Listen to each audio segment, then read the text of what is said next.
Bienvenidos, queridos hermanos, con ustedes su hermano en Cristo Jaime Cárdenas en su programa Conociendo el Catecismo, porque si no vives lo que crees, terminarás creyendo lo que vives.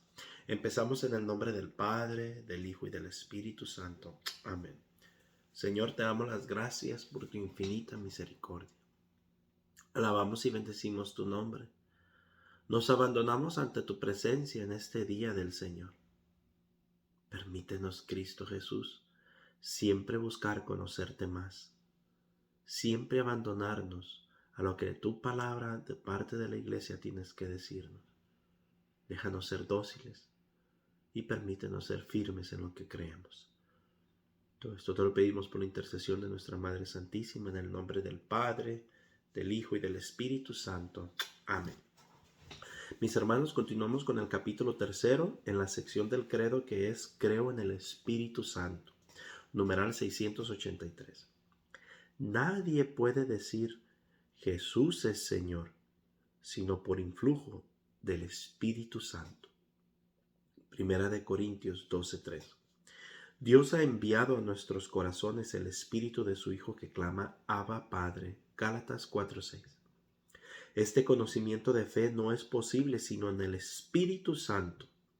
Para entrar en contacto con Cristo es necesario primeramente haber sido atraído por el Espíritu Santo. Él es quien nos precede y despierta en nosotros la fe.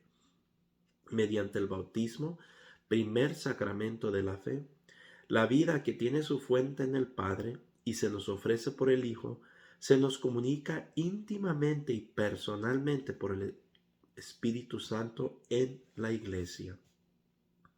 El bautismo nos da la gracia del nuevo nacimiento de Dios Padre por medio de su Hijo en el Espíritu Santo. Porque los que son portadores del Espíritu de Dios son conducidos al Verbo, es decir, al Hijo. Pero el Hijo los presenta al Padre y el Padre les concede la incorruptibilidad. Por tanto, sin el Espíritu no es posible ver al Hijo de Dios. Y sin el Hijo nadie puede acercarse al Padre, porque el conocimiento del Padre es el Hijo. Y el conocimiento del Hijo de Dios se logra por el Espíritu Santo. Ahí es cuando decimos que la Trinidad es indivisible. Pero algo más importante aquí, o bueno, más por decirlo así, una palabra de expresar, ¿no? Pero el gran desconocido de la Iglesia Católica es el Espíritu Santo. Cuando una persona vive un encuentro con el Señor en un retiro y tiene esa experiencia que le llamamos nosotros los carismáticos la efusión del Espíritu Santo, hay un cambio drástico en nuestra vida.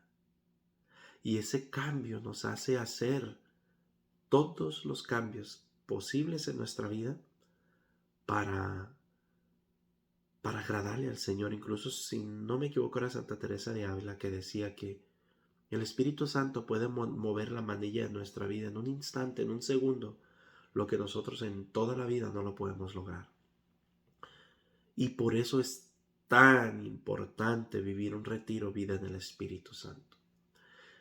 Hay de muchas otras maneras que se pueden vivir, claro está, yo he conocido personas que solo leyendo la Biblia lo han recibido, pero son casos extraordinarios. El 97%, yo diría, de las personas que he conocido que han tenido esta experiencia, porque no todos la han tenido, que han tenido esta experiencia ha sido a través de un retiro, sobre todo retiro vida en el Espíritu Santo. Es de ahí que estas personas entonces logran hacer un cambio, aunque no se identifiquen con la renovación, se van a otros ministerios y está bien, no hay ningún problema.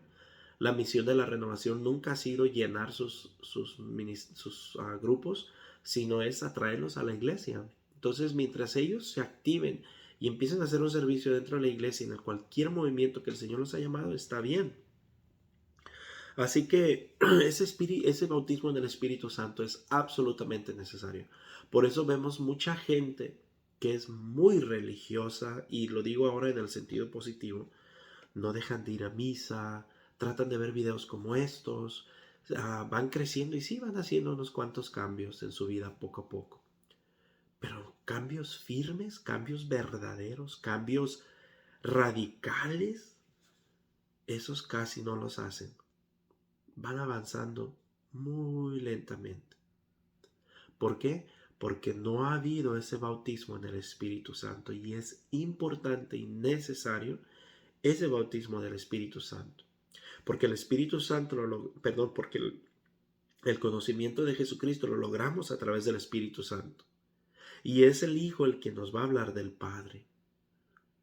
Si no, vamos a tener como destellos de luz, destellos de conocimiento, poquitos rayitos.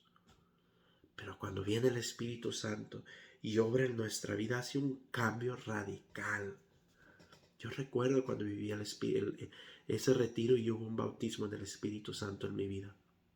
Yo incluso el día lo veía distinto, el sol brillaba distinto, los árboles se movían distinto, los animales se gozaban, el viento lo sentía vivo. Fue una experiencia que cambió mi vida para siempre.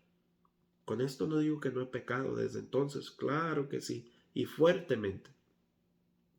Pero hubo un cambio radical en mi vida.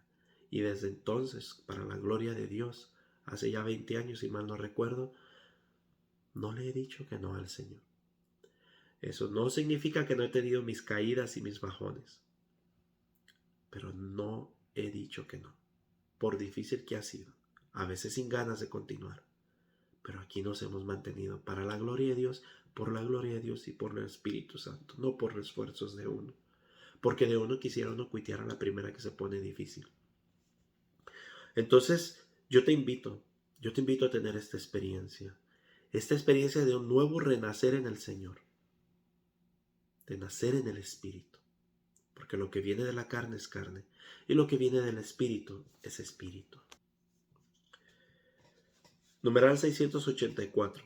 El Espíritu Santo con su gracia es el primero que nos despierta en la fe y nos inicia en la vida nueva que es que te conozcan a ti, el único Dios verdadero, y a tu enviado Jesucristo.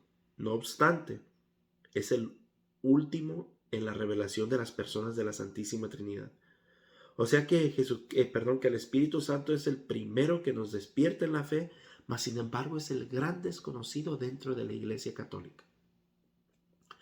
El documento de Aparecida Brasil dice que, déjame ver si me acuerdo de las palabras textuales, dice que a Jesucristo no se le conoce por una decisión intelectual o altruista, sino por un encuentro, por una experiencia con Él resucitado. Y esa experiencia solo se logra con el Espíritu Santo. Y sin embargo es el gran desconocido. Yo quisiera que tú sinceramente meditaras en tu vida y dijeras y te preguntes, ¿he tenido un encuentro con el Espíritu Santo? San Pablo nos habla de una experiencia que incluso se le cayeron las vendas de sus ojos, como escamas. Me siento, aunque con muchos defectos, puedo decir sinceramente, estoy locamente enamorado por Cristo.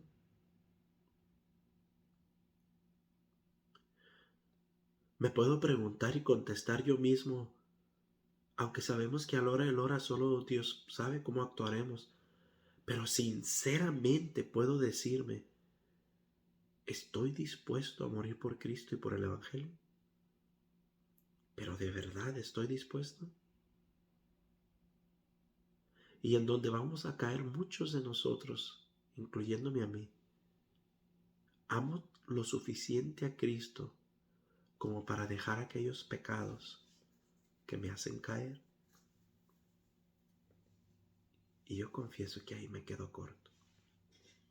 Me falta mucho todavía.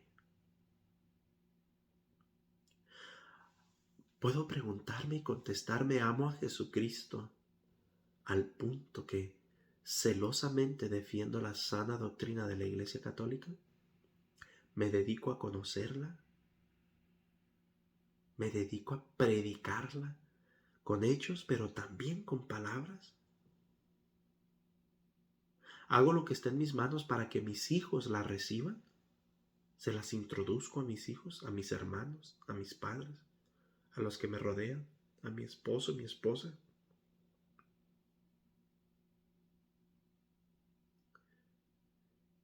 Y si somos verdaderamente sinceros con nuestras respuestas, nos daremos una buena idea en dónde estoy y cuánto ha influido el Espíritu Santo en mi vida.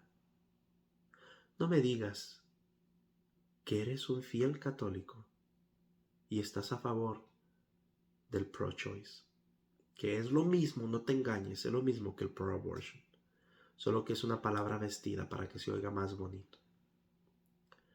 No me digas que eres católico si tú eres de los que dicen, es que debemos respetar que cada quien viva como quiera mientras no se metan con nosotros. Que cada quien crea lo que crea, si así son felices. Al cabo el Señor allá los juzgará. Ahora sí, como dice el padre Luis Toro, hipócrita raza de víboras, sepulcro bancado. Habla fuerte el padre Toro. No, hermanos. La fe no es un juego, aunque aquí me quedase. Yo quiero hacerte una invitación hoy. La fe no es un juego. Seguir a Cristo no es algo secundario. Dios no te pide todo. Dios no me pide todo. O más bien, perdón, me retracto. Dios no te pide mucho.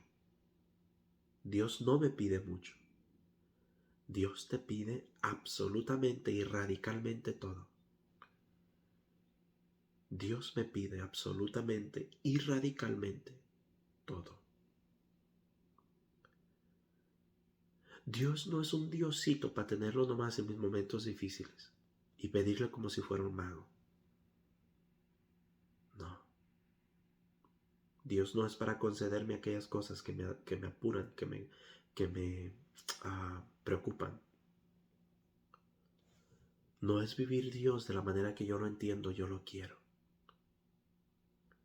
No es un Dios al que le voy a seguir. Cuando tengo ganas voy a misa y cuando no, no.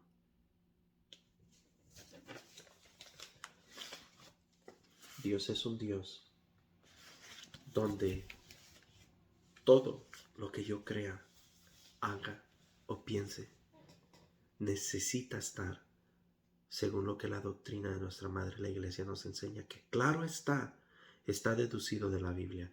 No ha habido más de una página que pasemos, o una página sola no ha habido, donde no me dé por lo menos 3 a 4 versículos, capítulos y versículos de lo que está diciendo, donde está escrito en la Biblia. Hermanos, somos católicos, hijos del heredero. Yo no sé si así se te enciende el corazón al decirte soy católico, porque tenemos una legacía desde San Pedro fundado, Cristo que lo fundó.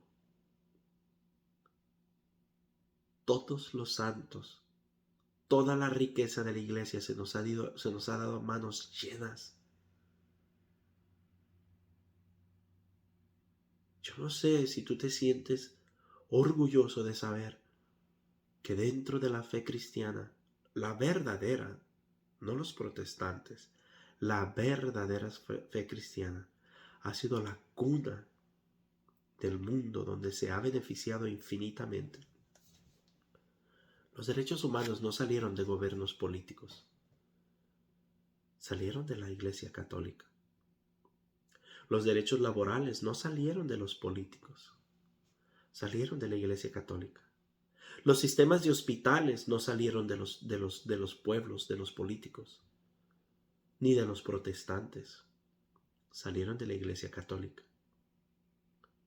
Muchos de los descubrimientos científicos no han salido de los protestantes, ni de la gente secular, ni de los ateos, de la Iglesia Católica. Las escuelas no salieron de los protestantes, ni salieron de los gobiernos, salieron de la Iglesia Católica. Y así te puedo dar una lista: los seguros de vida, las uniones para los trabajos, el arte, la música, la cultura. Nada de eso se lo debes a los protestantes. La iconografía, todo esto no se lo debes a los protestantes, se lo debes a la Iglesia Católica.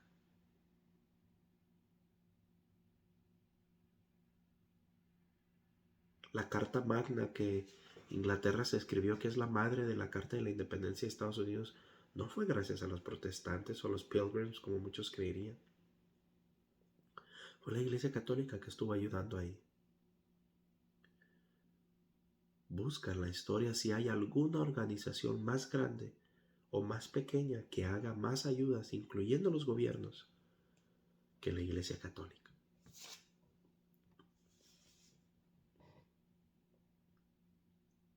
Todo esto la Iglesia no lo ha logrado por una idea altruista, no lo ha logrado por un sueño humanitario, sino porque es guiada por el Espíritu Santo, porque es la columna y el fundamento de la verdad.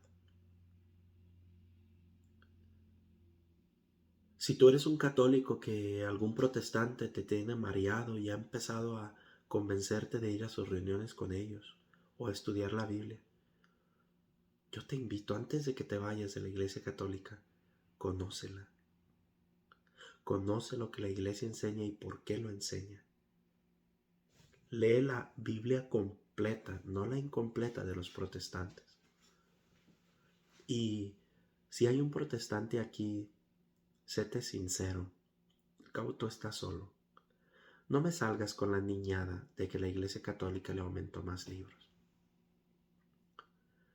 Porque la Iglesia Católica hizo la Biblia 1300, la verdad, déjame hago memoria, 1200 años antes de que ustedes existieran. Y yo no le puedo decir al que inventó el foco que le quitó cosas, porque los focos nuevos tienen menos partes y que le aumentó cosas. Yo no le puedo decir al que inventó el carro que él le quitó cosas que le han aumentado hoy con la tecnología que tenemos, por decirlo así, y que le ha aumentado hoy. Yo no le puedo decir al que inventó el carro que le quitó o le puso cosas, porque yo vengo después. En todo caso, fuimos nosotros los que le aumentamos o le quitamos. Lo mismo en la Biblia. No le pueden decir eso a la iglesia cuando la iglesia hizo la Biblia. No la escribió, no me malentiendan. Hizo la Biblia. Después, fue en el siglo tercero, en el año 360 y pico, Pío XII me parece, perdónenme, ahorita se me escapa porque no tenía planeado hablar de esto, pero me parece que fue San Pío XII, el que mandó a recopilar todos los papiros, todos los escritos que había. Y fue la Iglesia Católica que después de un concilio sale al mundo y les dice: esta es palabra de Dios, inspirada por el Espíritu Santo. Que los protestantes hayan llegado 1200 años después y vengan a decir que la iglesia le quitó libros, perdóname, pero solo un tonto puede creer esto. Así que yo te invito, católico, conoce la iglesia, conoce la historia, conoce todo lo que le debemos a la Iglesia Católica. Órale al Espíritu Santo que te ilumine y te guíe. Y te darás cuenta que es una completa idiotez dejar nuestra madre la iglesia, dejar el mar de sabiduría por irnos a un charco de agua. Por irnos a un charco de agua, hecho por un hombre, hecho y guiada por un hombre, porque ellos no son guiados por el Espíritu Santo, porque el Espíritu Santo es unidad, no división. Lo dice Gálatas 5:22. Es fácil reconocer lo que viene como fruto de la carne, y parte de esos frutos es borracheras, orgías, sectarismos. Eso es lo que hacen los protestantes, sectarismo. Eso no puede venir del Espíritu Santo. Y si fue que una voz les habló, que un ángel les reveló que abrieran su secta, ciertamente fue el ángel del demonio, no fue de Dios. Porque Dios no trabaja así. Dios dijo en su palabra: tú eres Pedro y sobre esta piedra edificaré la iglesia y los poderes del infierno no la podrán vencer. Y yo estaré con ustedes hasta el fin de los tiempos. Ni siquiera la misma iglesia con sus errores y sus pecados podrá tumbar la iglesia. Y no se sorprendan por eso. Eso no significa que no la iglesia de Cristo. ¿Por qué les digo esto? Pedro lo negó 3 veces, Judas lo traicionó, los apóstoles lo abandonaron. Moisés pidió que saliera agua de la piedra sin glorificar a Dios y ya no pudo entrar a la tierra prometida. Elías se quiso suicidar, Jonás quiso correr. Adán desobedeció. Caín mató a Abel. Si quieres, le sigo. No me digas que ninguno de estos hombres no fueron hombres de Dios. Excepto Judas podemos decir que no sabemos. Pero de ahí para allá, David fue adúltero. Salomón fue un mujeriego de primera y un idólatra. No me digas que por eso no son siervos de Dios. San Pablo asesinaba a los cristianos antes de convertirse. Incluso San Pedro, después de la conversión, se separaba de los griegos para juntarse con los judíos. Y Pedro le da su regañada. No me digas con ese cuento. Además, si conoces las Escrituras, te darías cuenta que Jesucristo dijo: siempre habrá quien cause escándalos, pero ay del que los cause. Le será mejor atarse un ancla en el cuello y tirarla en el fondo del mar, que por causa de ellos una de mis ovejitas se pierda. Entonces Cristo ya nos anunció que esas cosas iban a pasar. Y por último, protestante, tú que tanto atacas a la iglesia por las cruzadas, por la Inquisición, ¿sabes que los protestantes tuvieron su Inquisición y sus cruzadas? Haz la historia. Tú protestante que pasas atacando a la iglesia por los sacerdotes pedrastas, ¿sabes que dentro de los protestantes hay mucho más pedrastría? Tú protestante que pasas atacando a la iglesia que por sus riquezas que las venda y las dé a los pobres, ¿has visto cómo viven tus pastores? ¿A quién le rinden cuentas ellos a ellos? Todo lo que ellos compran, ¿es pertenencia de la secta protestante o es pertenencia del pastor? Dentro de la iglesia es pertenencia de la iglesia. Cuando muere un obispo, un cardenal, un sacerdote, un papa, no le hereda las cosas a sus familiares, no puede porque no son de él. Por lo menos sé coherente con lo que enseñas. Tú protestante que pasas criticando al católico que porque se hinca ante las imágenes, ¿no has observado en los cultos cuando los invitan enfrente y se hincan frente al pastor para que el pastor les imponga las manos? Seamos coherentes con lo que decimos. Por eso digo, el que no vive lo que cree, terminará creyendo lo que vive. Hermanos, perdónenme que me haya alargado, solamente fue un solo numeral el día de hoy, pero es que hablar del Espíritu Santo es profundo. Siéntete orgulloso de ser católico, pero también sé temeroso. Muchos cristianos a través de los años, de los siglos, han derramado su sangre, han entregado sus vidas para que tú y yo podamos abiertamente hoy predicar el Evangelio. No vayas a ser un desgraciado que no aprovecha esas bendiciones y es como si escupieran la sangre de los que derramaron y vivimos una fe mediocre, pasiva, insignificante. Siéntete dichoso que se te llene la boca en el orgullo santo de ser católico, pero también con la responsabilidad y la seriedad que se requiere por todos aquellos que han derramado su sangre, empezando por Jesucristo, para que tú y yo podamos el día de hoy decir con toda libertad: soy católico. Bendiciones y tengas un sagrado domingo.